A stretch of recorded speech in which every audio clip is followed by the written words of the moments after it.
This part has always been hard for me to talk about. I still remember trying to run across that beach in Liberia during the Civil War, and US Marines had just landed these huge military aircraft around us, and people were running everywhere. The wind from the aircraft was so strong, and I was only 6 years old, small and scrawny, and I could barely run toward them. But we had to get on as quickly as possible. And I still remember my dad looking back and reaching for my hand and pulling me forward because I was falling behind.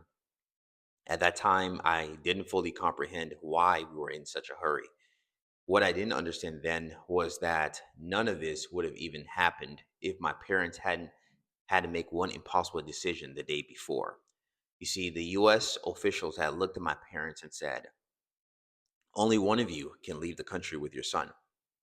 And now that I'm older, I honestly can't imagine having to make a decision like that as a parent.